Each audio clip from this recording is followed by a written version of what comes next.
Café com Sal. Bem-vindos a mais um episódio da nova e segunda temporada do Café com Sal, podcast que você sabe fala sobre carreira, liderança e empreendedorismo. Você nos acompanha nas redes, os cortes no Instagram e o conteúdo completo, tanto em áudio quanto em vídeo, no Spotify e no YouTube. A gente é apoiado pela Life Mix. Vocês sabem que nos episódios agora eu estou sempre bebendo hoje o nosso chá de hibisco com fibras.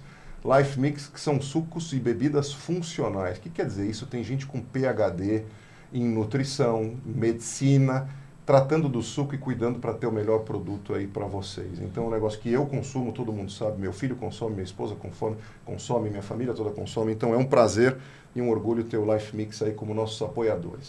Como vocês sabem, nossos convidados são sempre luxuosos, vamos dizer assim, pessoas de destaque, né, Paulo? E hoje não podia ser diferente. A gente está hoje num estúdio diferente, vocês podem ver aqui no Destravo, em Maceió, porque a gente está fazendo, como vocês conhecem, também uma edição Maceió do Café com Sal. Então está sendo super legal essa nossa viagem, essa nossa incursão aqui no ambiente de Maceió, e curiosamente a gente está conhecendo pessoas com negócios pujantes dentro do ambiente tecnológico, digital.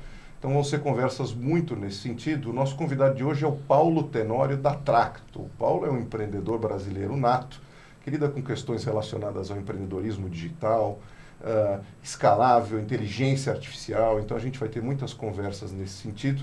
Então, eu tenho um prazer gigantesco de receber essa edição Maceió, o Paulo Tenório. Paulão, é isso, obrigado pela tua presença. Mais uma figura que eu espero, obviamente, desenvolver amizade via o nosso grande amigo Diego Godoy. Um beijão, Diego. Grande também Diego. Participante da edição Curitiba do Café com Sal. Paulão, me fala uma coisa. Eu estou há pouco tempo aqui em Maceió, é minha primeira vez. Acredite se quiser. Já estou me penalizando por isso, porque já vi que devia ter vindo, inclusive, com a família. Mas tudo bem. É uma passagem aqui de negócio, etc. E tal. Vai ser rápida, mas prometo voltar. Eu senti uma hospitalidade, assim, impressionante quando eu cheguei aqui em Maceió. Do Uber que eu peguei, do táxi que eu peguei, das pessoas com as quais eu interagi. Tá chegando em Maceió pela primeira vez? Tá gostando? Que você tem uma boa estada? Olha, a gente tá passando aqui por tal ponto turístico, aqui aconteceu tal coisa, aqui é tal coisa, etc. e tal. Isso tem a ver com a cultura de Maceió, o alagoano, assim, o maceioense, assim? Como é que é o maceioense na essência? Pô, obrigado demais pelo convite aqui. Obrigado agradecer o Godoy aí que fez essa ponte, e tá recebendo você aqui também, é um prazer. Cara, a Maceió tem o DNA de uma cidade turística, uma cidade que tem como formação, né, Alagoas fazia parte de Pernambuco, era apenas uma capitania hereditária. Quando o Sudeste ainda não existia, o Brasil era aqui, né? Então, naquela época, havia uma concentração de renda muito grande no litoral. Os donos de engenho, eles moravam no litoral, né? Não tão próximo de frente à praia, que eles não tinham essa cultura antes, mas moravam mais próximos ao litoral do que no interior. E com isso você teve uma cidade as cidades litorâneas, elas concentraram muita renda lá atrás. Depois que teve a separação de Pernambuco e Alagoas, que foi uma questão que sempre tem esse contexto histórico do porquê disso, Pernambuco se revoltou contra a coroa e a partir dali não queria mais ser colônia. Enquanto Alagoas, que concentrava os grandes engenhos de cana-de-açúcar, concentravam os grandes milionários da época, os grandes produtores rurais. Então, quando houve essa separação, historicamente Alagoas e Pernambuco têm DNAs filhos do mesmo pai e da mesma mãe, mas completamente diferentes, né?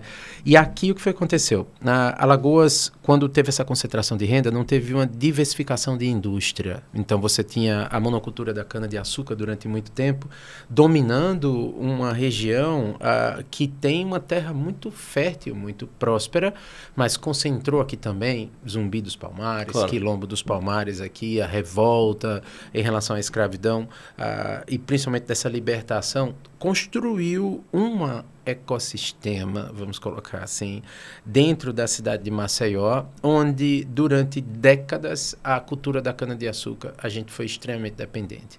Com isso significa baixos salários e a concentração de renda numa minoria muito grande de funcionários de executivos e dos donos e das famílias dos produtores de cana-de-açúcar. Girava em torno daquela economia local. Girava nessa economia local e a cidade foi abençoada com essa beleza natural que a gente tem é um resort a céu aberto, então essa vocação turística misturado também com uma parte de uma formação histórica da gente querer receber bem as pessoas, de querer servir as pessoas, de querer fazer com que todo mundo se sinta bem por aqui, era justamente que a gente está entre Pernambuco, que cresceu aquele monstro, aí estamos do outro lado, se a gente pular Sergipe, você tem Bahia, outro gigante aqui. Então, para a gente se destacar no turismo, a receptividade da gente é isso. O DNA alagoano, ele é... Quando a gente fala de Maceió, Maceió tem uma característica muito específica que houve uma migração na década de 60, 70 e 80 do interior do estado, justamente quando a cana-de-açúcar começou a decair, muita gente migrou para Maceió em busca de trabalho. Então a cidade teve um boom populacional gigantesco nas últimas décadas. A cidade não aguentou a estrutura, até hoje, né, ainda tem problemas estruturais, claro. Mas essa quantidade de mão de obra que chegou até aqui trouxe também um jeitinho de quem é do interior. Eu nasci em Arapiraca. Então, você nasceu em Arapiraca? É, Arapiraca, sou torcedor do Asa. Maravilha, fiel, grandes lembranças do Asa, né, palmeirense? Qualquer palmeirense que esteja assistindo, me perdoe. Eu provoco sempre, mas tá aqui um loguinho verde. Tá vendo? A gente é pluralista, inclusive. Né? Mas foi maravilhoso aquele jogo. Sim. Aí, eu nasci em Arapiraca. Meu pai foi presidente do Asa há muito tempo, mas aí a gente chega nessa história. Então, quando eu estava em Arapiraca, e quando você migra, por exemplo, minha irmã mais velha, Ana Paula, tinha que fazer faculdade. A Universidade Federal só existia na capital. Então, foi uma migração de gente qualificada e também de gente desqualificada, precisando criar oportunidades. E o turismo despontou como essa grande veia que a gente teve e que hoje a economia maceioense é baseada em serviços, 80% do nosso, vamos dizer, da nossa geração de receita está em serviços e comércio. A indústria e a cana-de-açúcar estão decaindo com o tempo cada vez mais. Então o turismo se tornou uma vertical super importante. Aí no DNA da gente todo mundo é apaixonado pela cidade. A gente gosta muito daqui. Eu morei em um monte de lugar espalhado pelo Brasil e pelo mundo. E difícil você ter uma qualidade de vida que você consegue aqui na Ponta Verde, morando aqui Ponta Verde, Pajuçara. Você sabe que a Karina falou a mesma coisa? Não é. Eu falo, eu morei mais de 10 anos fora de Maceió, 12 anos fora daqui, vários lugares. Sudeste do país, sul, Estados Unidos, Europa. Você consegue coisas melhores aqui e ali. Claro. Mas a qualidade que é a paz de você, por exemplo, você tem carro se você realmente quiser, mas querendo ter carro, você vai daqui para ali, aqui na parte baixa da cidade, muito rápido.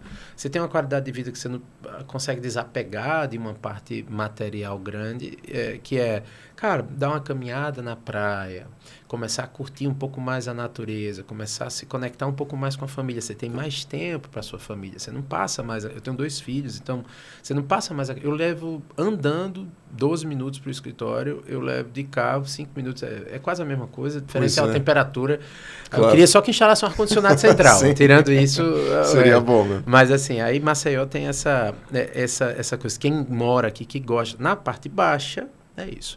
Já a turma que migrou, e principalmente uma turma já que historicamente precisa ser reparada, claro. Já na parte alta da cidade, aí você já vai ver uma pobreza maior, você não vai ver essa paixão toda por Maceió, não. Mas assim, é um local difícil, depois que você mora, você acha paralelo, mas você não acha melhor. Você sabe que eu cheguei aqui, como todo paulista, eu cheguei no estilo paulista, né? Aí eu já cheguei no hotel e falei assim, escuta, tem academia? Como é que é? Porque eu quero andar na esteira, fazer um exercício, etc. Eu falei assim, na esteira pra quê? Por que você não vai pra praia? Dá uma caminhada, né? Eu fiquei pensando, que pergunta idiota. Porque, né? Exato, porra. Eu vou falar pra você, exatamente. A mudança aqui, quem se adapta à vida aqui, e a vida no digital hoje, principalmente com remoto, pós-pandemia, muita gente veio pra cá. Aproveitando uma qualidade de vida que é difícil de encontrar. A violência aqui ela é muito setorizada na parte baixa da cidade, muito específico, várias iniciativas foram feitas, parte alta já fica um pouco mais complicado, mas comparando com outras cidades, por exemplo, comparar com São Paulo, Rio, ou qualquer grande cidade do Brasil, aqui é um paraíso. Não, em São Paulo, por exemplo, eu tenho cachorro, adoro cachorro, eu gosto de passear com os meus cachorros, claro, como todo mundo tem cachorro. Quando eu saio, eu preciso tirar tudo. Relógio, não vou com celular, não vou com aliança. O relógio que eu estou usando aqui é para poder fazer algum tipo de compra de emergência na rua, receber um WhatsApp, qualquer coisa. Não tem aplicativo de banco, nada, porque eu simplesmente não posso. Eu moro na zona sul de São Paulo. Não posso andar hoje com o celular. Até perguntei, tudo bem, vou passear, vou caminhar lá lá na praia. Posso levar meu celular? Ele falou, claro. Cara, olha aqui, uma das coisas que me assustou, morei em São Paulo muito tempo, mas morei durante um tempo na Augusta com a Jaú, ali nos Jardins. E andava na Paulista numa boa. Sim. Eu morava na Bela Sintra, ali do lado, entre a Jaú e a Itu. Pronto. Ali violência era muito pontual. Um batedor de carteira aqui, ali, mais coisa assim. Hoje tá bizarro. Aí quando você compara com algumas características que a gente tem aqui, principalmente com filho pequeno, né? Eu com meu menino andando, saindo, minha esposa com o carro, deixando o filho na escola, voltando, sem se preocupar. Tem certas coisas que você pesa, você diz, cara, tem que valer, não é a grana, tem que outras coisas valer muito a pena para você realmente sair. Aí no remoto, para quem trabalha no digital, aí facilitou demais a minha vida, entendeu? Aquelas reuniões que hoje até as pessoas em São Paulo evitam por causa do trânsito ir para uma reunião fisicamente, facilitou minha vida e meio que nivelou o jogo para crescimento, principalmente no ambiente corporativo. Eu não consigo receber ninguém mais no escritório, porque as pessoas simplesmente não querem vir. Não vão. A gente discute o tempo todo a validade da existência do escritório e do espaço físico. Claro que você usa isso para construção de cultura, para outras coisas. Mas assim, quando eu trabalho com recrutamento e com mentoria de carreira, as pessoas não querem.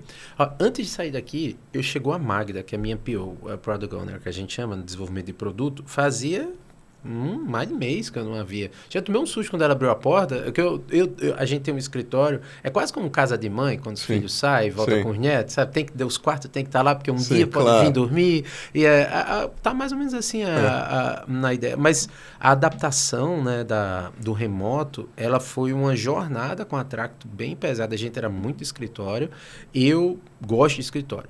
Eu gosto de ver as pessoas, gosto de conversar, gosto de estar lá. Para você é essencial essa dinâmica. Cara, não dá. O meu universo já é muito digital. Se não tiver um lado humano... E sabe o que eu sinto falta? Que as pessoas subestimam isso. E eu vejo muita gente fritando no remoto com problemas emocionais, de inteligência emocional, que muitos funcionários que eu tive e tenho passam por dificuldades que eu olho assim, eu disse, gente, tipo, se eu pudesse ajudar, cara, não subestima a piadinha, o cafezinho, o abraço de bom dia de um companheiro, uma pessoa que faz um elogio ou até tira onda, faz uma crítica, diz, rapaz, olha, desce uma engordada, rapaz, os cabelos estão caindo. Para você também não se levar tão a sério na vida, porque quando você fica ali debaixo de uma tela... Você fica em si mesmado, né? Cara, ali você está cercado de pessoas que já lhe conhecem, que vão repetir provavelmente as mesmas coisas, seja esposa, mãe, quem quer que seja, irmãos. E você tem uma vida social... Tem um senso de comunidade. É limitada. Então, quando você está no remoto, eu converso muito com o meu time. Galera, só fiquem atentos para não fritar. Porque você, quando convive muito com você mesmo, você começa a criar ideias e versões sobre assuntos extremamente complexos que você não consegue validar com ninguém. Seja um pensamento, você, tô mal hoje. Aí uma pessoa diz, tá nada, cara, isso aí é normal, olha, ontem eu tava... Aí escuta um paralelo e aquele assunto que deveria morrer ali no escritório, ele passa a consumir, entrar em loop na cabeça de muita gente. Então, eu, liderando a Tracto, eu tive que pegar na mão de muita gente para trazer. Então, mesmo aqui em Maceió, que você tem agora o trânsito, depois do problema da Braskem, para não entrar tão aprofundado nesse tema, mas o problema da Braskem amplificou por 50, vamos colocar assim, o trânsito, principalmente quem mora na parte alta. Para você sair do aeroporto para chegar aqui, trânsito para chegar pela aqui. Avenida Fernandes Lima, que ela passa pelo lado, não dá para você construir essas coisas assim tão rápido, entendeu? Já vem há décadas um projeto de expansão, como eu falei logo no início da conversa, daquela questão da migração em massa que houve do interior do estado, a cidade inchou, não conseguiu crescer, mas na velocidade que precisava, mas ao mesmo tempo tem uma rota do mar, que é uma outra pista que já estão fazendo pelo outro lado, mas aí você pega trânsito lá, o trânsito ficou infernal. Deu para perceber que foi uma pessoa me buscar no aeroporto, que eu percebi que ela pediu desculpa, chegou atrasada. Não dá. E aí falou, olha, vou ter que te deixar rapidinho, porque eu tenho outro compromisso, porque ficou um trânsito aqui na cidade que eu não estava acostumado antes e está estressante. Hoje, antes você planejava, tem que sair 2 horas, 2 horas e meia. Então tem um paralelo com São Paulo aí da parte ruim de trânsito que você... Realmente, você leva 1h20, é a mesma coisa. Tentar sair, da Paulista para Faria Lima, muitas vezes você pode demorar 1 hora e pouco lá, dependendo do dia de trânsito. Tem esse quinta, né, realmente. Mas aqui tá um inferno também. Tá difícil. Mas enfim. Me fala uma coisa, como é que foi tua infância? Tua infância foi em Arapiraca? Eu cresci em Arapiraca. A história é a seguinte, meu pai era um empresário, distribuidor da Antártica, antes da fusão da Ambev. Então, é um negócio que começou com meu avô, Meu avô veio de Pernambuco, meu avô e meu pai vieram de Garanhuns, que é no sertão pernambucano, que é mais próximo de Arapiraca. Minha mãe nasceu em Arapiraca, né? Em Palmeira dos Índios, na época não tinha hospital em Arapiraca. Arapiraca veio sendo construída aos poucos. Então, nasci em Arapiraca, e meu avô era comerciante por parte de mãe, tinha uma sorveteria chamada Pinguim. É uma história bem interessante, que veio o ponto da cidade naquela época. E por parte de pai, meu avô começou esse negócio de distribuição de bebidas lá atrás. O meu pai herdou esse negócio, começou a crescer, então ele virou distribuidor da Coca-Cola, distribuidor da Antártica. E até o ano 2000, tá tudo bem. Em 99, tá tudo bem. Até que a Ambev foi criada. Depois eu volto nesse assunto. Então, cresci em Arapiraca, cercado mesmo em berço de ouro, diferente do que, vamos dizer, até boa parte dos meus amigos. Porque meu pai era um empresário, tinha muita grana, morava numa mega casa, uma mansão lá em Arapiraca, e era, apesar disso, minha mãe muito pé no chão, minha mãe é assistente social. Minha também, sabia que Deus a tenha. Minha mãe é assistente social, então sempre foi muito pé no chão, todo mundo em casa. Mas assim, cresci vendo meu pai, era carro de praia, lanche, essas coisas, aquela lancha grande pra caraca. Mas ao mesmo tempo, era uma vida que meu pai se dedicava muito ao trabalho. Então ele, cara, não tinha tempo de ficar em casa, não tinha tempo de curtir a vida, não tinha tempo de nada, era só relação. Não usufruía daquilo lá? Não, basicamente não. Então foi o começo. Aí quando foi com 8 anos de idade, eu mudei para Maceió, 8, 9 anos, por causa da minha irmã mais velha, que estava entrando na faculdade. Aí quando eu entrei, que eu vim para cá, aí foi aquele menino do interior. Quem nasce no interior, especialmente é o seguinte, existe interior e interior. Tem um interior grande, vamos colocar um interior de São Paulo, às vezes um interior de Minas ali perto. Ribeirão, Campinas e tal. Aí você pega ali em Minas, você vai ter algumas cidades que são interior, mas são grandes pra caraca. Mas quando você tá em Alagoas, um dos estados mais pobres da federação, e aí você tá no interior, a sua percepção é sempre, não tem muito para trás que eu não conheça. Olhando o mundo de baixo para cima. Você olha, você diz, caraca, velho, é um mundo grande, né? E quando eu cheguei aqui em Maceió, era muito inocente ainda. Tinha estudado numa escola de freira, que a gente chama, né? Aquele colégio Normal, São Francisco de Assis. Conservador. Aí quando eu comecei, quando eu cheguei em Maceió, fui aprender a vida aqui, né? Então, meus pais estavam passando por um divórcio logo depois disso. E aqui, sendo criado pelo mundo, rodando. E Maceió daquela época, cara, as ruas aqui da Ponta Verde, onde você vê hoje, a maioria era barro. Então tinha alguns prédios, algumas coisas, mas era aquele paraíso real mesmo. Então sai de bicicleta, andando pelo negócio todo. Maravilhosa essa fase. Isso era o ano de 90, 91. E quando eu estudei, a primeira escola que eu estudei, porque não tinha vaga na escola que eu queria, não consegui fazer a matrícula, a gente queria ir para o Marista, que era uma escola normal, que tem em todo lugar, e a escola que eu fui foi o Colégio Anchieta naquela época. E naquela época, Anchieta era conhecido por ser uma escola punk, assim, pesada. E aí, quando eu entrei nessa escola, cara, vindo do interior, foi ótimo. Foi bullying pra caraca, que hoje a galera não... Pesada no sentido da disciplina ou da falta de? Não, da falta. Não, o colégio era assim, era casca grossa. A turma... Coisa de filme de sessão da tarde de escola americana. Exatamente. Né? Então, aprendi muita coisa da vida ali. Foi ótimo. Primeiro ano, aí meio bestalhado, a gente chama, meio bestão. Aí no segundo ano, depois de um ano numa casa dessa, você já está escolado. E eu agradeço demais o Anchieta naquela época, porque foi o meu gosto por estudar, começou ali também. Aí depois para o INEI, aqui em Maceió, que era uma escola que veio de Brasília, com uma proposta super inovadora, e foi em 94, eles abriram uma escola, e eu estava na 7ª série, tenho 43 anos, aí eu estava na 7ª série, eles montaram um laboratório de informática, naquela época. O colégio não tinha nem muro direito, era uma gradezinha vazada, assim. Aí eles montaram, tinha uma sala de vidro, assim, com um monte de computador, né? Aqueles IBM, IPS, não sei o que lá. E eu já gostava muito, mas só que eu nunca tinha tido né? Nunca tinha tido contato. Quando eu entrei na escola, que eu olhei, professor Murilo, pessoa maravilhosa, foi professor do Godoy também. O Godoy estava comigo, né? Foi quando eu conheci o Godoy. A gente estudou na mesma escola. Quando eu estou lá, que eu vejo os computadores, Eu falei, nossa senhora. Aí eu comecei a mexer, eu nunca me esqueci, o primeiro comando que eu dei no computador, não existia o Windows. O Windows veio em 95. Era DOS puro. Tinha o Windows 3.11, que veio depois de um tempinho, então era DOS. Para a turma mais nova não sabe nem o que é. Aí a primeira vez eu abri... C2 pontos. C2 pontos. Aí a primeira vez foi 1 mais 1 igual e Enter. Porra, não respondeu. Eu falei, olha, professor, ô Murilo, isso aqui não tá funcionando não. Ele se lembra dessa... Foi a primeira pergunta que eu fiz.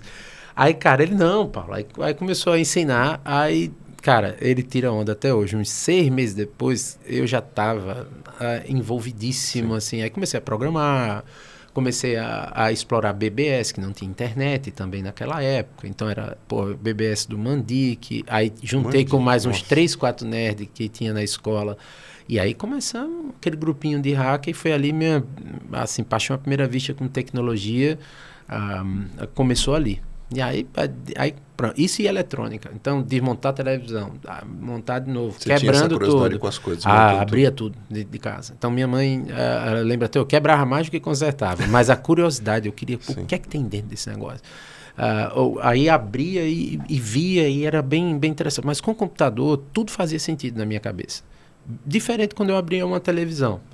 Tem umas coisas aqui, eu entendo tubo. Época era tubo, né? Como é que faz? Mas quando eu abri o computador, que eu vi a placa-mãe, o processador, a memória, o porquê, como era o cálculo, onde esquenta, e tererê, os componentes que tem, o que é memória RAM, o que é memória ROM. Era um mundo aí, infinito. Cara, aqui. Aí eu olhei, tudo fazia sentido, como se clicasse na cabeça. Aí é quando você descobre eu não tinha essa consciência, né? Mas é quando você descobre uma vocação, porque quando você gosta, você começa a estudar cada vez mais. Claro. Então, aquilo me levou a querer estudar. E aí eu ganhei meu primeiro computador naquele ano, um IBM PS2, nunca esqueci, sem kit multimídia, porque tinha que comprar separado. Aí era caro pra caraca, veio depois com CD-ROM, quando instala, maravilhoso. Aí essa jornada na escola, eu comecei a trabalhar muito cedo, apesar do meu pai ter uma condição financeira boa, ele morava no mega prédio aqui na Ponta Verde e tal, eu comecei a trabalhar cedo, consertando coisas dos outros. Consertava videocassete, consertava umas coisas, me chamava, consertava computador. Paulo, você pode resolver esse negócio aqui pra mim? Vem, peraí, deixa eu pegar. Aí eu vi, aí tem que trocar cabeçote, por exemplo, de videocassete, dava com problema. Aí, às vezes era só limpeza, às vezes era uma placa que estava queimada. Aí eu tinha os equipamentos de solda em casa, fazia. Aí eu consertava, fazia uns trabalhinhos de eletrônica, mas quando mais fui entrando com computação, eu comecei a querer programar cada vez mais. Aí, estava com minha mãe em casa, minha mãe me lembrou um dia desse, foi bem interessante. Eu disse, mãe, eu tô com ideia que eu estava na escola. Mal tinha chegado a internet, acabado de chegar a internet no mundo, 96.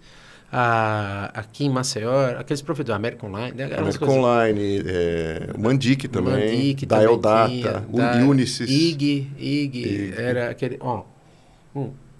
E Léo disse, mãe... ICQ, lembra? Era, MSN. Eu ainda era do Mirk, ainda mais antigo. Aí eu disse, mãe, tem tanta gente online, falar para ela, eu tô querendo fazer desenvolver, não tinha o nome aplicativo, então a gente falava sistema. Eu falei, eu queria desenvolver um sistema de entrega de pizza, mãe, online. Você faz o pedido e entrega a pizza, você recebe em casa.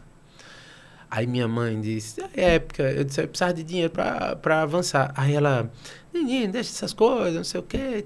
Fica ocupando a linha telefônica ainda? Fica, não consigo usar o telefone. Aí passou décadas quando eu tava, aí minha mãe, olha, Paulinho, você não se lembra disso, provavelmente. Aí me contou. Teve naquele ano que você chegou. Eu até hoje fico pensando, se eu tivesse a época, a consciência que eu tenho hoje para lhe ajudar, o que é que eu teria feito? Por quê? Vamos colocar essa primavera dos nerds que aconteceu de 94 para cá, 92, 90 para cá, teve uma diferença, uma dicotomia muito grande dos Estados Unidos para o Brasil. Nos Estados Unidos, você tinha Apple II desde 1979, 80, 81. Sim. Os computadores chegaram aqui com um delay de 13 anos. Não é o mundo que a gente vive hoje. É uma coisa. E lá, eles já tinham uma preparação para as crianças que gostam de STEM, né, ciência e tecnologia, para já ir direcionando com o tempo. Então, ou seja, existia uma cultura, uma dinâmica de aprendizado com essa ferramenta. Exato. Aí aqui a gente ainda estava, estamos em Maceió. Estamos distantes de tudo. Como avançar nessa parte de tech? Aí foi em 98, quando eu passei no vestibular. Eu fiz para Direito, olha só, mas passei em Computação, Análise de Sistema, no SESMAC. Como que alguém vai... Você não fez aquela teste vocacional, né? Cara, eu vou dizer um negócio pra você. Meu pai queria muito que eu virasse advogado. Minha mãe também. Fiz para agradar ele. No fundo, sabe? Porra, não gosto de coisa da Já no início da faculdade você já viu que não era aquilo? Não, aí eu fiz o vestibular e passei em Recife, aí passei na primeira fase aqui, mas perdi na segunda fase da Universidade Federal e passei em análise de sistema, que na primeira eu falei, pô, vou fazer. Aí, nessa faculdade, eu já estava trabalhando, já tinha um emprego na Sanet, trabalhava como técnico de informática naquela época, 98 isso. E aí entrei, foi quando comecei essa jornada mais profissional mesmo. As pessoas faziam ciências da computação. Análise de sistemas. Análise de sistema. Essa é muito doida.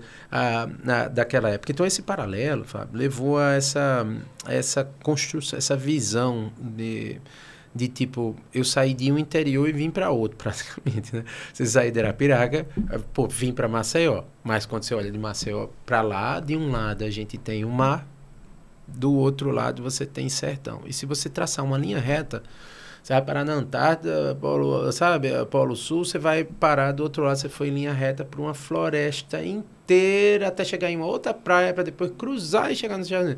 Então, Alagoas, propriamente, e Maceió, está numa posição bem interessante, parece uma ilha isso aqui da gente, né? Então, é uma ilha, tirando avião que você chega e sai. Se você for seguir em linha reta aqui, você acha mais do mesmo, ou acha mar ou sertão. Então, nessa dificuldade, quando você está pensando para o futuro, o desenvolvimento de negócios, de tecnologia, de tudo, ele tem uma proporção totalmente diferente, sabe? Então, a jornada, tanto da Tracto como minha, né, vindo de Arapiraca para cá, eu tenho uma vantagem competitiva que eu gosto de dizer, que é quem veio do interior, cara, acostumado a ver cura de fumo na rua, voltar não é uma coisa ruim. Tipo, dar uma descida de vida, chegar num ponto onde você diz, cara, pô, tô tranquilo com isso aqui também que aconteceu. Que daqui não passa também. Daqui, cara, eu já conheço, já sei como é que é, entendeu? Então não assusta. E isso é uma vantagem competitiva muito grande para quem tem medo de perder, às vezes, aquele pouco que conquistou, aquelas coisas. E acho que tem uma coisa também, desculpa, Gino, porque é o seguinte também, eu vim de lá, eu sei como é lá, conheço como é lá embaixo, isso não me assusta, mas também me dá motivação para não querer voltar, para saber o que tem além disso, né? Exato. Não tem como errar. E se errar, corrige e segue outra rota. Exato. O que foi que aconteceu, né? Em 98, aí vem uma guinada de vida que direcionou a minha visão sobre negócios e principalmente pessoas, que foi em 99, quando houve a fusão da Ambev, né, a fusão da Antártica com a Brahma, feito de forma ilegal, eu gosto sempre de lembrar isso, que o CAD foi dobrado a aceitar aquilo que era um absurdo, a Antártica vendia muito. Meu pai e meu avô dedicaram 60 anos na distribuidora. Meu pai conseguiu a distribuição da Antártica com os fundadores originais, que era um casal de alemão que vieram para São Paulo. Meu pai, naquela época, o contrato original foi com eles. Vocês têm isso guardado, né? Tem. E o que foi que aconteceu? Quando houve essa fusão, uma das práticas que aconteceu que a Ambev teve foi: a gente vai eliminar todos os distribuidores. O que é contra a lei também. Existe uma lei específica sobre essa formação onde você fabrica e você mesmo distribui, você detém o monopólio. Eles acabaram com as distribuidoras fazendo o seguinte: eram centenas de distribuidores pelo Brasil. Meu pai era um dos maiores aqui no Nordeste, vendia para o interior do estado, estava em expansão, metade do estado de Alagoas ficava na mão do meu pai. E o negócio crescendo, de um dia chegou uma cartinha do Sedex avisando que ele não era mais distribuidor. Olha o nível do lobby, né? Mas antes... Sabe o que aconteceu? Eles começaram a forçar meu pai a comprar, por exemplo, uma carreta por semana de água tônica, que não vende, certo? A água tônica é um paralelo. Ou seja, começaram a colocar um monte de produto para poder colocar, trocaram as regras comerciais, pararam de vender no prazo, vendia só à vista, e meu pai é que tinha que vender no prazo. Começaram um monte de regras a colocar para tentar sufocar os distribuidores. Alguns eles conseguiram que não tiveram. Meu pai ainda continuou. Quando eles viram que eu não tinha jeito, eles deram esse SEDEX quebrando o contrato de forma ilegal. Meu pai, que era um empresário, foi presidente do ASA, um cara conhecido, ajudava a cidade, gastou dinheiro pra caraca no ASA para se tornar o que é hoje, investiu fazendas, vamos colocar assim, tá certo? No plural. E isso é verdade literal mesmo. Para poder fazer a construção, por exemplo, da sede, do time, reformar o estádio, coisa grande, contratar jogador, comprar jogador. Eu mesmo viajei com meu pai buscando jogador no sul do país, sudeste, durante muito tempo, era pirraio.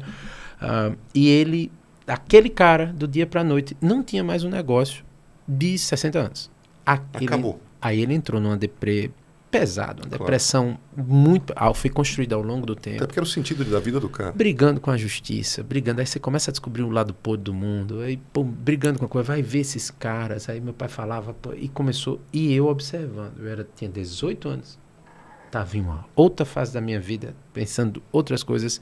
Mas foi isso, convivendo esse tempo todo e vendo que meu pai, um cara que tinha muita grana, aquele pai infalível, né? Começar a perder, a ir perdendo as coisas com o tempo. Aí, depressão por causa do negócio, a tentativa o descrédito com o sistema judiciário, com o sentimento de justiça mesmo, um absurdo que é feito. É porque você está numa idade assim de jovem adulto que você está começando a entender o mundo e entrar nele. E com uma esperança de assim, ainda uma certa ingenuidade de que as coisas funcionam. Isso, né? Mas com ele... E aí você vê tudo ruir ao teu redor. Foi muito pesado. Né? Então, devolvi meu carro para meu pai para poder ajudar nas despesas, que eu ganhei um carro com 17 anos. Né? Tipo assim, ia tirar a carteira de motorista e já estava com o carro lá. E aí vem toda essa jornada, sabe, que dá depressão, e principalmente para quem quem almeja negócio ou bens materiais na sua carreira e faz de tudo na vida para conquistar,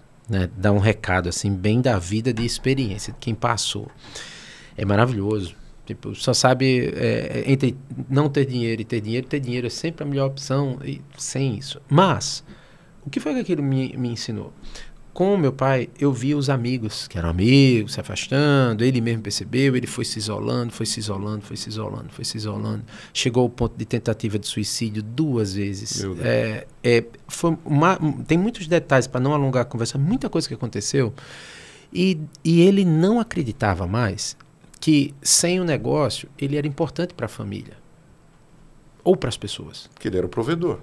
Mas sem um negócio é a identidade. Então, muito empreendedor hoje, que eu vejo vestindo a camisa, saindo, construindo suas métricas de vaidade de redes sociais, seguidores, pararau.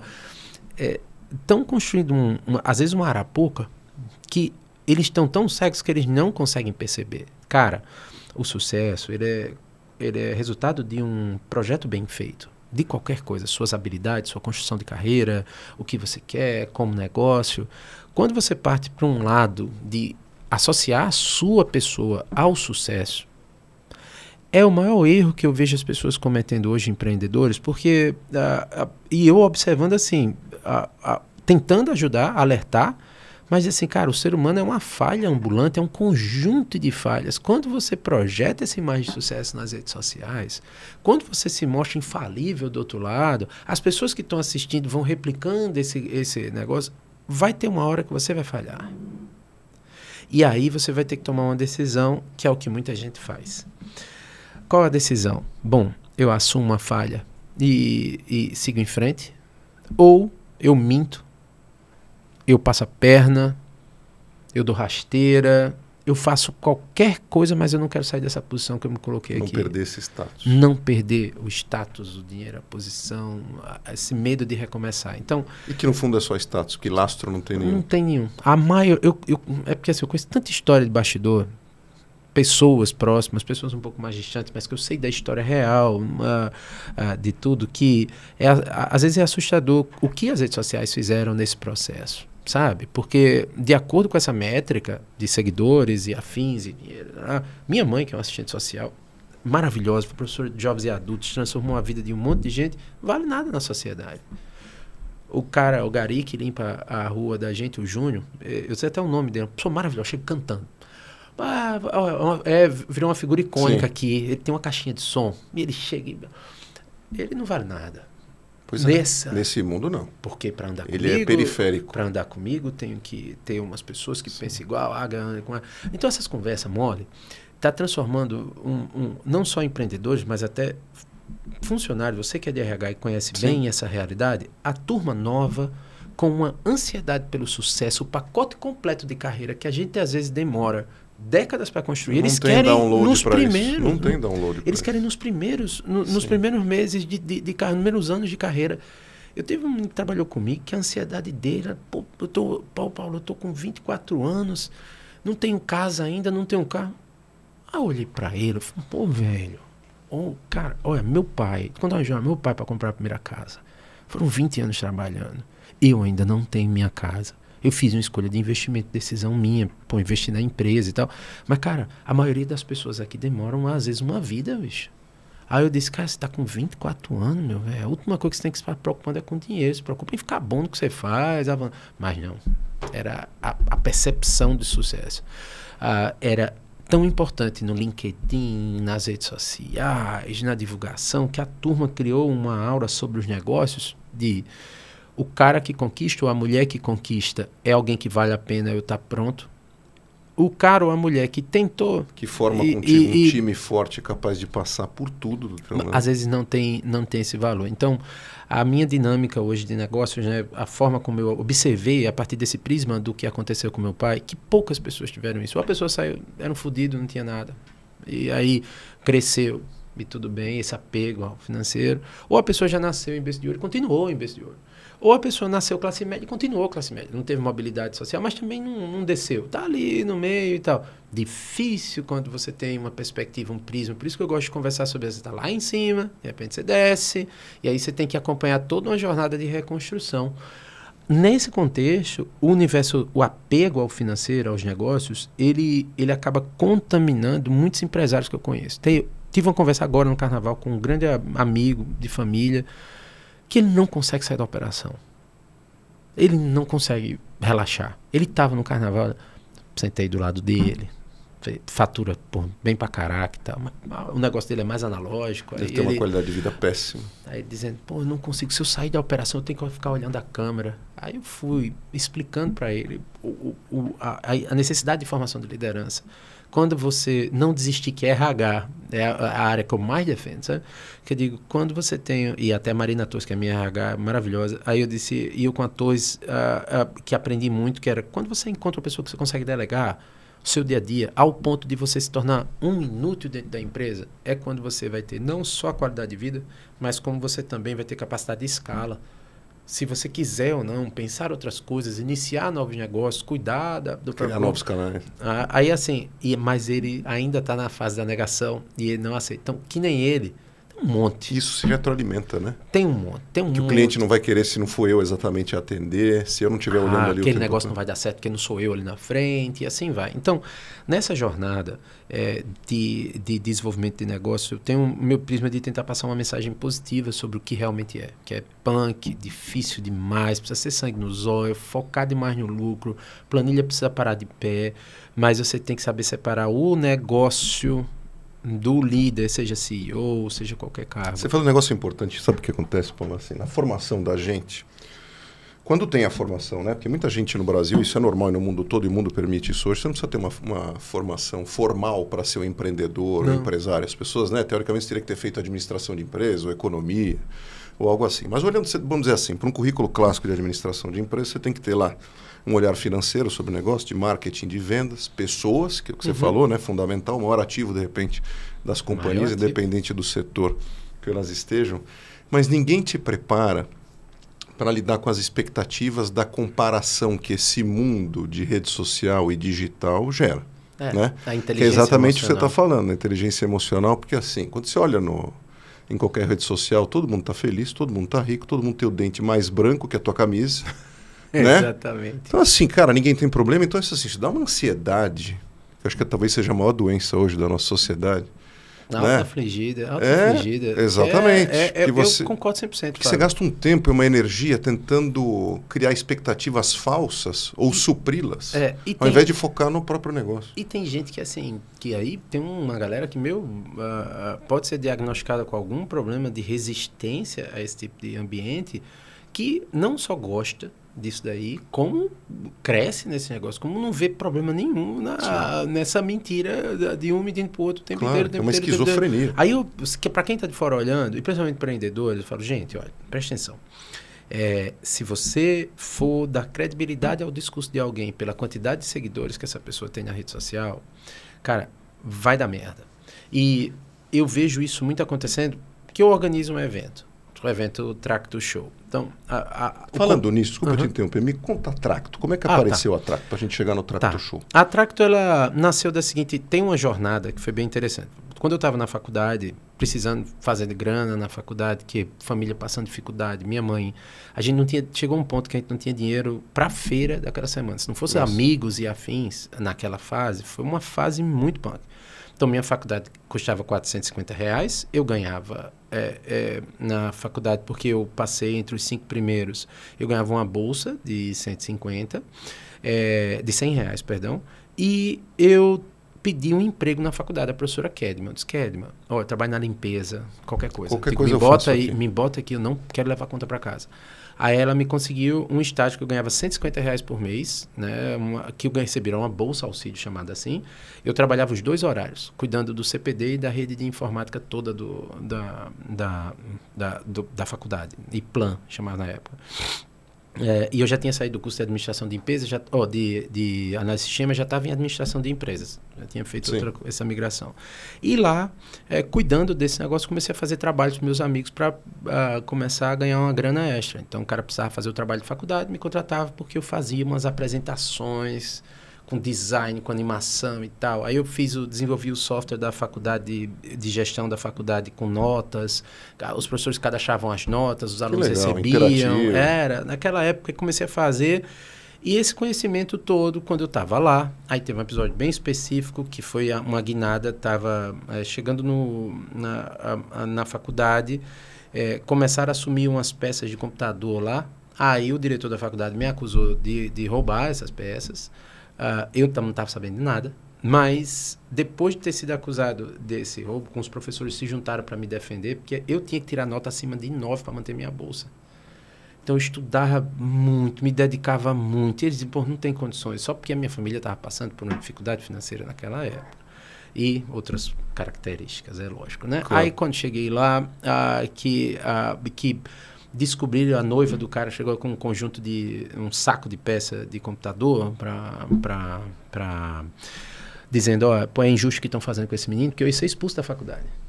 Você tem noção. Demitido do emprego que eu estava, da Bolsa Auxílio, expulso da faculdade. Cara. Sem prova nenhuma, sem nada. Aí, quando ela chegou lá com esse negócio, e eu não sabia de nada, ninguém me falava nada. Todo mundo, mas pediam para ver minha bolsa, e eu sem entender o porquê. Pô, Paulo, que bolsa legal, uma bolsa velha pra caraca. Pô, uma bolsa legal, deixa eu ver aí se tem, pô, ver se cabe aqui as coisas. Era direto isso, umas coisas, mas eu não entendia nada desse negócio. Passou essa fase, aí eu fiquei, pô, desgostoso demais com a faculdade, mas aí a Kedma, minha professora, veio e disse assim, olha, Paulo, eu tenho dinheiro aqui, e você sabe fazer animação pra caraca, tem jeito pra esse negócio, vamos montar o que é que você acha de montar um estúdio, tipo uma agência, uma coisa? Eu falei, não tem dinheiro pra devolver não tem nada, eu não tinha dinheiro pra uma coxinha, eu andava com uma camisa de botão, era a única de sair, que eu chamava. Aquela época foi muito difícil, quando você entra na falência, falência é falência. Sim. Não é aquela falência, de sair de 10 milhões para 1 milhão. Ou que assim, a falência é da empresa, mas não do sócio. Dinheiro sobra na física. Não, ali foi falência na cepa mesmo. Então, naquela fase, aí eu topei, aí criou a Blob, chamada Blob Animação Gráfica Interativa. Blob começou, a gente fazia design, animação, site, CD-ROM, passei 3 anos. Aí depois disso, eu fechei a Blob aqui em Maceió porque a gente se mudou para Florianópolis. Aí fui de carro daqui para Floripa. Não tinha GPS naquela época. Qual era a ideia de montar isso em Floripa, de mudar para Floripa? Surf. Que eu surfava. Surf e novo, querendo explorar o mundo. Claro. E principalmente sair um pouco daqui que eu estava até aqui dessas histórias. Tranquei a faculdade no último ano, fiquei muito chateado tudo que aconteceu, sabe? Aquele episódio te marcou, uma perseguição dentro da faculdade. Pô, até hoje, sou muito amigo dos meus professores, sou colega dos meus professores hoje, né? Pessoas maravilhosas, Tony Oliveira, Chico Rosário, Kedman.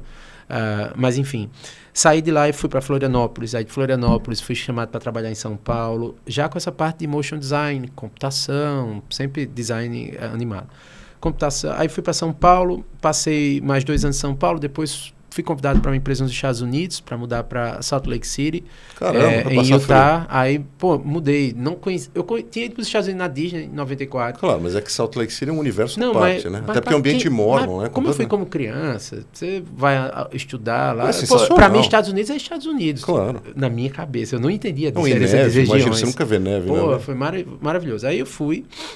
Aí mudei para Salt Lake City, em Utah, e passei 2 anos. Depois fui para Nova York, depois fui para Los Angeles. Aí em Los Angeles... Tudo por essa empresa? Não, tudo por várias empresas diferentes. Foi um RH que mudou minha vida. Uma headhunter americana encontrou meu portfólio online e disse assim, ó... Pô, Paulo, gostei do seu trabalho e tal, tem umas empresas aqui com perfil. Maria, você tem vontade de conhecer? Pô, tem e tal. Aí começamos, fiz freela, aí contratei um advogado de imigração. Aqui no Brasil, ainda trabalhando remoto. Quando não existia essa cultura de remoto, eu já trabalhava remoto desde 99, 2000, quando a internet ainda era meia capenga. Comecei a fazer esse trabalho, aí fui para lá. Aí quando cheguei em Los Angeles, que era trabalhar em Hollywood, que era, porra, meu sonho mesmo, meu pão que o diabo amassou lá para poder chegar. Um mercado altamente competitivo. Meu sonho é soltar uns paulistas em Los Angeles que trabalharam comigo, que acha que é o centro do universo. Eu falo, meu velho, vem cá aprender a trabalhar. Sim. Senta aqui, um pouquinho, vê aqui. E eu olhava, depois de ter trabalhado em São Paulo, horas e horas, acumulando longas horas de jornada de trabalho, uma bagunça do caralho, as coisas sem ser muito organizadas. Cara, quando eu cheguei nos Estados Unidos, em Salt Lake City mesmo, tudo muito bem organizadinho. Horário de começo, horário de saída, todo mundo trabalhava até às 5 e produzia muito mais. Foi um nó na minha cabeça, que eu estava morando em São Paulo. Que o paulista adora criticar o 9 to 5 lá. Mas o cara entre o 9 to 5 entrega. Não existe conversa de futebol, não existe nada. Eu tinha um cara, trabalhei com um cara, que tinha um reloginho, que eu vou chegar nesse porquê da Tracto. Tinha um reloginho, ele trabalhava com VFX, com simulação de líquido. Uma coisa muito específica. Simulação de líquido? Simulação de líquido. Vamos dizer que a gente quer fazer um comercial de televisão e o líquido, eu quero fazer um negócio que ele faz perfeito. Um desenho. A animação simulando o líquido. Exato. Aí o que é que ele fez? Ele levava um reloginho, ele sentava na cadeira dele, ele ganhava por hora. Apertava o botão.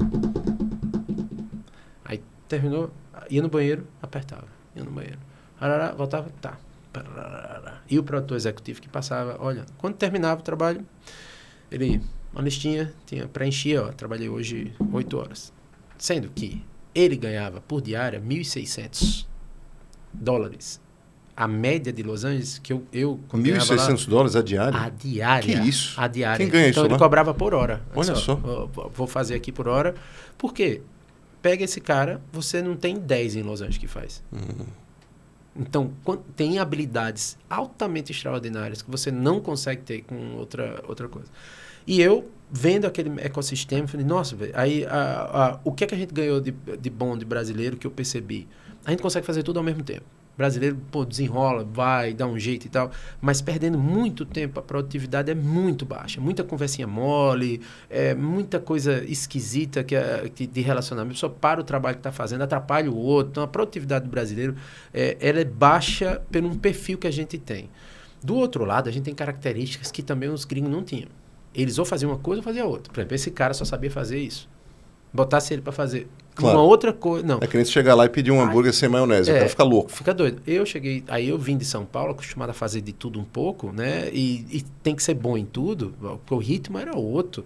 Quando eu cheguei em Los Angeles, aí eu entrei voando, mas foi extremamente difícil. Então, o que é que eu aprendi ali? Uma forma de cobrar, me posicionar e calcular. A necessidade de você ter um bom branding, a necessidade de você ter um bom portfólio, um bom site, você está com um material legal. Aí muito amigo me disse, pô, Paulo, tem como criar um cartão de visita para mim? E eu disse, pô, olha só, estou fazendo aqui material para a Fox. Tipo assim, na minha cabeça, o cara quer que eu desça para fazer um cartão de visita. Eu falei, pô, tem que ter um jeito mais fácil desse cara desenhar isso sozinho. Aí foi nesse contexto, né? Quase que preguiça, vamos botar aí, né? De não querer fazer esse tipo de job. Aí eu disse, mas tem que ter um jeito. Aí eu comecei a bolar a Tracto. como uma forma de ser uma calculadora de valor hora de trabalho que gerava uma proposta comercial automatizada para que as pessoas pudessem estar negociando mais rápido, se posicionando mais rápido no mercado. Então, eu voltei porque meu pai... Meio que um kit empreendedor. Foi. Aí eu tive essa ideia lá em 2009, quando eu estava nos Estados Unidos. Eu disse, vou tentar tirar essa ideia do papel. Nesse 2010 para 2011, meu pai teve um problema de saúde, aí acabou batendo a cabeça, aí minha mãe me ligou e disse assim, ó, filho, seguinte, seu pai tá mal, né? Ele tá bem agora no hospital, mas assim, a qualquer momento o coração dele pode parar, ele andando na rua, ele fazendo qualquer coisa, tô lhe avisando pra você não se assustar, você tá aí há muito tempo. Eu já tava sem ir a Maceió, uns 4 anos mais ou menos. Aí eu disse, puta, aí eu olhei no apartamento, tava morando na 500 South Spring, que é puta de um prédio, chama SB Loft lá, tava com, cara, o apartamento dos sonhos. Tudo que você queria. Solteiro, velho, ganhando muito bem, em Los Angeles, crescendo, e eu tava para montar um estúdio de design e animação com o meu chefe, que a gente acabou ficando muito amigo, o Terry, que é chinês, veio até pro meu casamento aqui em Maceió. Quando a gente tava no meio dessas conversas, que ele tava meio de saco cheio dos sócios dele, ele viu o gás que eu dava no trabalho, disse, velho, porra, bora, Paulo, fazer. Aí a gente tava pensando, montando, desenhando, sabe o que aconteceu? Essa ligação mudou tudo. Aí eu disse, cara, vambora pra Maceió de volta. Aí peguei o José, um mexicano amigo meu, disse, José, tá aqui a chave do apartamento, tá pago mais 4 meses. Cara, fica com tudo aqui, eu acho que eu vou levar essa televisão. Só. Levei a televisão, um PlayStation, coisa de menino da época, claro. Eu tinha menos de 30 anos. Eu levei umas coisinhas, falei, pô, vou levar pra casa. E vim. Aí eu voltei, quando eu cheguei, era pra eu ficar um tempinho, acabei passando 1 ano aqui, porque foi tentando aproximar com meu pai, aquele negócio sair e tal. Meu pai faleceu, eu fiquei um ano sabático invertido, que é, porra, cuidando de inventário. Sim. Essa caralhada Passei inteira. por isso quando minha mãe faleceu, muito cara, difícil. Vou falar pra você, e como meu pai tinha fazenda, tinha terreno, tinha apartamento, tinha não sei o quê, tinha pererê, tudo problema, tudo enrolado por causa dessas questões jurídicas. A Ambev, por exemplo, até hoje a gente tem o nosso processo, o processo mais longo e o último distribuidor do Brasil com o processo. Nossa, sendo que eles pegaram 20 anos. Agora 24. Eu posso dizer uma coisa, eles pegaram um cara chato pra caraca. Que sou eu. Aí eu gosto de ser técnico e gosto de... Não desisto. Tivemos vitória na primeira instância, estamos na segunda instância e eu vou vendo? Alguma coisa do direito você ainda está usando. Eu tive, depois das coisas do meu pai, depois desse inventário. Mas, cara, foi aí também durante essa fase que eu disse, velho, não é pra mim. Não sou esse cara. Eu vou voltar pra minha... vou voltar a fazer. Aí eu resolvi tirar a ideia do papel. 1 ano depois, pra curar o luto, aí saí disso. A Tracto apareceu. Aí em 2013 eu fundei a Tracto. Ela começou como uma plataforma, né, que você gerava esses orçamentos de forma mais automatizada. 1 ano depois a gente pivotou para uma plataforma web que você conseguisse criar os seus materiais de fato. Aí em 2015 recebemos a primeira rodada de investimento. Olha só. Aí foram 10 parcelas, R$30 mil em 2015 que a gente recebeu. Até lá, de 2013... Investidor do setor? Do setor geral, vários investidores, inclusive Luiz Odegueiro, um cara que entrou na primeira rodada, virou CFO da Tracto agora, Chief Financial Officer, para quem não sabe, está à frente das finanças. É uma jornada muito bacana, que ele estava desde o começo, entrou como investidor, hoje é meu parceiro de trabalho. Olha só. Maravilhoso. A gente começou a construir então a Tracto nessa jornada, encurtando a história, né? Competindo com gigantes como Canva e plataformas que levantaram, literalmente o Canva levantou 2,4 bilhões de reais, a Tracto até hoje 10 milhões de reais, a gente já fatura mais de 12 milhões ano, mas a jornada da gente até conquistar isso foi de Davi e Golias o tempo inteiro, e as pessoas, por que você está em Maceió, por que você não está em São Paulo? Porque tem isso, né? Pra caraca. Aí aqui eu resolvi, por causa disso, né, desses comentários o tempo inteiro. Eu estava passando por aceleração. Eu tinha ido para o CID, o Programa de Aceleração do Governo de Minas, com a Tracto. Passei 6 meses morando em Belo Horizonte, maravilhosa cidade, quase não volto para cá. Sim, bom. Eu decidi até pedir minha mulher em casamento, porque depois de passar um tempo lá, eu falei para ela, eu disse, amor, não, tem mulher bonita demais, mulher são gente boa, gosta de tomar cerveja. Mas eu não quero outra, não, eu quero você. Aí voltei e pedi ela em casamento. Falei, senão não voltava mais, não. Belo Horizonte, maravilhoso. Aí fiquei lá, cara, juro pra você, quase não sai, mas aí apareceu a oportunidade de abrir o Plug and Play, que era passar 4 meses 6 meses no Praia da Abril, mais 4 meses no Vale do Silício, na Plug and Play Tech Center, passando por uma aceleração. Fui para o Vale do Silício. Depois de ter morado tantos anos nos Estados Unidos, nunca que eu soubesse que esse universo existia. Hollywood e Silicon Valley são coisas, diametralmente opostas. Eu gosto de falar palavrão, depois você corta, que é assim, de um lado a bicha é puta e maconheira, do outro lado tem o nerd. Eu era mais do outro lado, sabe? Aí Sim. Quando puxou pra cá, aí outro universo, outro mundo. Mas aí fui, aprendi, aí meu mentor lá, um executivo que foi veterano da Primeira Guerra, da Guerra do Vietnã, Sim. Bo Rogers, ele, cara, mudou... Assim, me deu uma martelada. Pô, Paulo, por que brasileiro é tão humilde, hein, cara? Por que vocês só pensam em resolver o problema do Brasil? Por que vocês não pensam em resolver o problema do mundo? Toda vez que vocês fazem as coisas, cara, eu vejo os empreendedores brasileiros chegando aqui, vamos tentar, era o meu jeito, né? Tentar uma porra, Paulo. Fazer, meu irmão. Não confunda... Sou muito pragmático. E diz assim, não confunda ser uma pessoa ruim com você... Tem uma atitude dessa quando você está conversando aqui nos Estados Unidos, senão os caras vão passar por cima de você. E eu estava, como eu tinha secado meu copinho de conhecimento de Los Angeles, de tudo que eu tinha aprendido na minha carreira, eu estava preenchendo novamente agora como empreendedor, eu me colocava numa posição de aprendiz. Foi assim que eu cresci. Mas só que nesse universo dos negócios, é carteirada. Então esse bicho me treinou para fazer pitch, subi no palco. Cara, quando eu apresentei a Tracto lá no Vale do Silício, eu entendi agora qual é o jogo. Esses caras não vão investir em mim, eu não tenho a cor certa, não estou morando no lugar certo, mas também eu preciso fazer ajuste no meu produto. Vou voltar. Quando eu voltar, vou levantar capital e vou criar uma das maiores empresas de design do mundo. Nunca pensando em resolver problema brasileiro. Pronto. Foi assim que começou essa jornada. Então, estou eu aqui em Maceió, já 10 anos da ideia, 8 anos como empresa, com essa visão super complexa de batalhar com gigantes. Aí, com isso, as vitórias que a gente teve. Primeiro software brasileiro de design. Fui eu que criei junto com a minha equipe. Primeiro software da América Latina que existe até hoje. É a gente. Outra coisa, a gente começou a falar de inteligência artificial quando não tinha nem ChatGPT aqui. Lançamos o primeiro removedor de fundo de imagem, parceria com a Universidade Federal de Alagoas.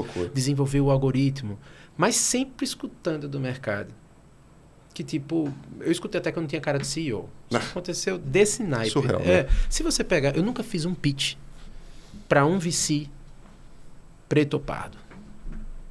Só você, nação. Só eu. Nunca fiz um pitch para um VC que era do Nordeste. Não tem. Aí agora, 8 anos depois, tive um papo, para não falar o nome só, para não comprometer, que um cara era de Recife. Sim. Porra, demorou 10 anos, velho, para trocar essa ideia. 10 anos. E o Luiz, que está comigo hoje, sabe bem, o Luiz está comigo, agora me acompanha nos calls, ele vê. É a mesma galera. Então, a dificuldade de você furar esse bloqueio, essa barreira e o imaginário, né? Porra, aquele cara parece mais como um porteiro, o meu garçom, fala que nem um porteiro e o garçom do que um cara que está tentando criar uma empresa de tecnologia que vai competir globalmente com o Canva ou com X, PTO. Quem é esse cara da pensando que é? Então, essa ousadia, quem reconhece? Chega junto e diz, pô, Paulo, vamos nessa. Mas na maioria das vezes é porta fechada. Pensando nisso, 2017, eu criei um evento depois de ir para uma reunião com o investidor. Depois de ter morado nos Estados Unidos muitos anos, fala inglês fluente, porra, eu olhei assim, o cara veio, era um executivo mediano. E eu conheço quem tem dinheiro, quem não tem, a história toda. Aí eu olhei assim, aí, sabe, beleza. Ele começou sendo babaca, preconceituoso pra caraca com o Nordeste, fazendo piadinha de coisa. Você sabe, aquelas coisas que a gente não fala aberto. E aí, quando eu peguei esse cara, que ele foi me irritando, sabe? Assim, de um jeito que ele marcou a reunião vendo só a logo da Tracto e o que a gente fazia, mas não estava me esperando chegar lá. Cara, eu voltei revoltado pro escritório. Quando cheguei lá no escritório da Tracto, eu estava no Google, passando por uma aceleração. Cheguei no escritório do Google em São Paulo, ali na Oscar Porto, que hoje é Google for Startup, chamava Google Campus. Quando eu estava lá, eu disse, cara, eu vou fazer um evento em Maceió para mostrar para a galera que a cidade da Tieta, que está no imaginário dessa galera, ficou para trás há muito tempo. Tipo, aqui é outro rolê, senão eu não vou conseguir quebrar essas barreiras, não. Porque chegou um investidor que tinha acreditado em mim e falou, não entendo o que é que está errado com a Tracto ou com você.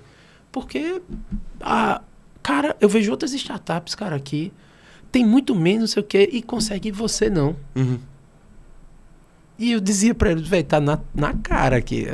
A dificuldade de você tentar aceitar que isso existe. Quando você aceitar, você vai entender o porquê.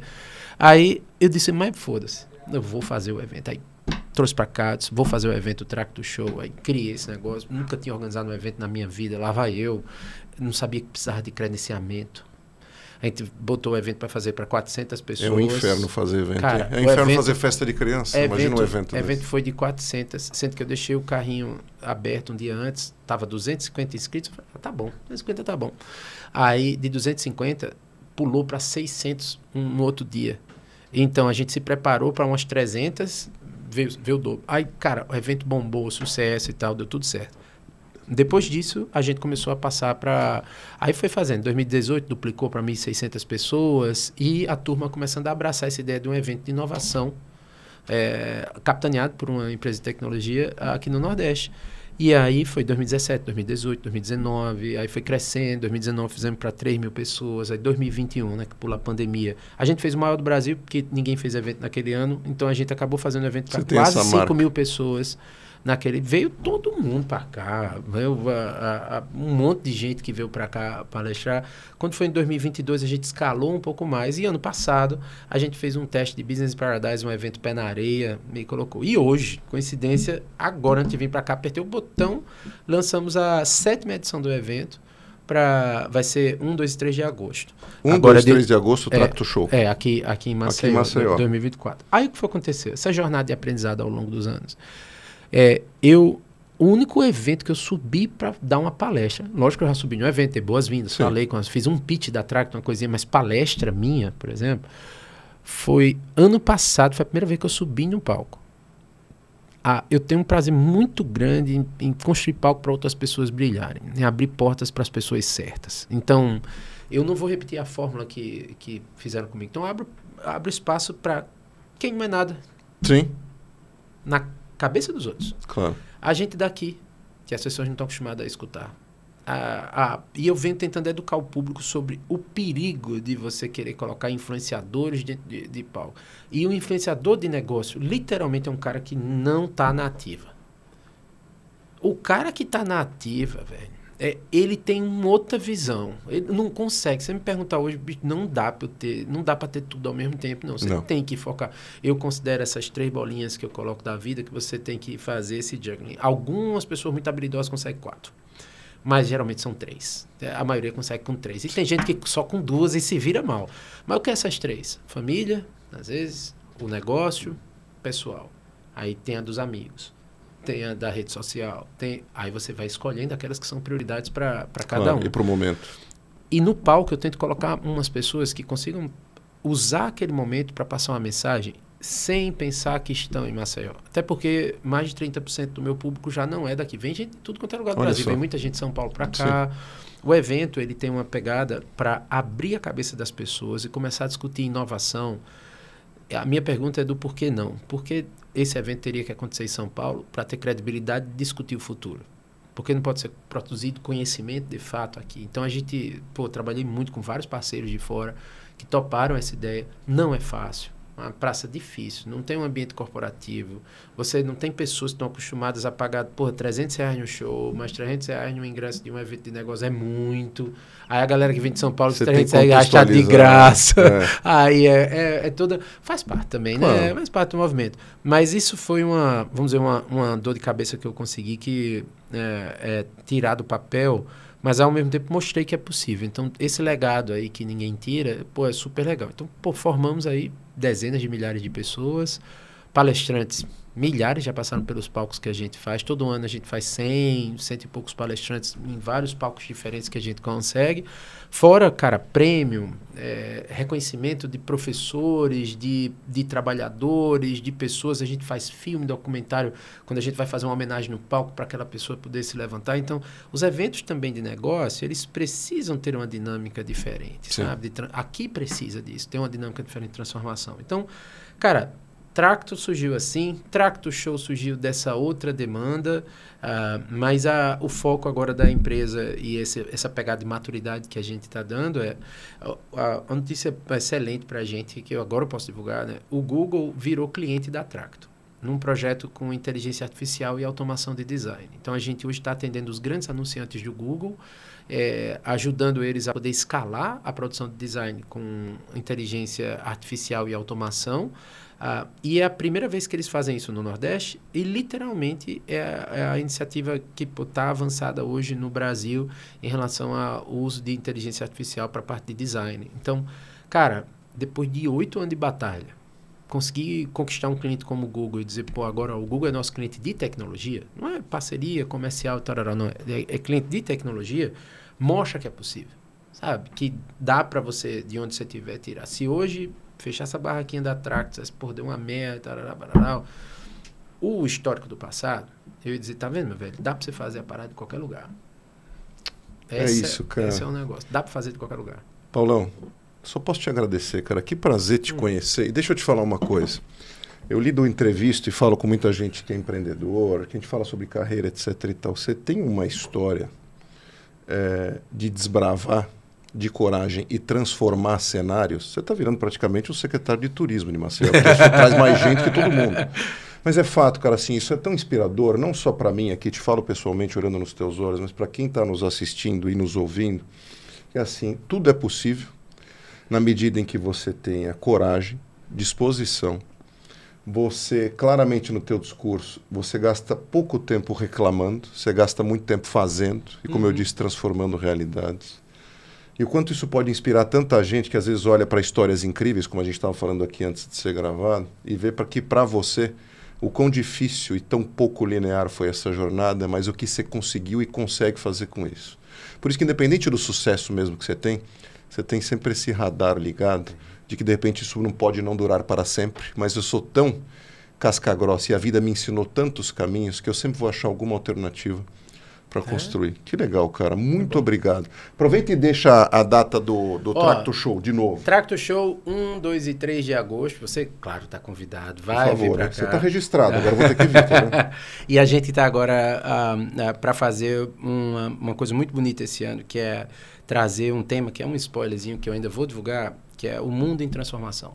O mundo está mudando, você está mudando, o mercado está mudando. Então, essa ideia da mudança a partir do prisma da inteligência artificial e do impacto que está tendo nas nossas vidas hoje, Sim. mas principalmente do que vai ter daqui a 1 ano, é o tema que a gente quer trazer central do evento, dessa reconstrução humana necessária para utilizar bem a máquina. Então, que legal. Essa é a Quer ideia. dizer, a beleza da ascensão tecnológica para privilegiar o que há de mais bonito no ser humano. Vamos dizer assim. Exato. Essa convivência. É isso. Obrigado, cara. Obrigado, Fabão. Prazer Valeu de novo. demais, viu? Tamo Obrigado. junto. Amém, amém. Pessoal, mais uma vez, obrigado pela audiência de vocês. Vocês acompanham, como eu disse, o Café com Sal agora na 2ª edição. Essa aqui, obviamente, especial em Maceió, tanto no Instagram, quanto no YouTube, quanto no Spotify. Obrigado mais uma vez e muito Life Mix para todo mundo. Tchau, até a próxima. Obrigado.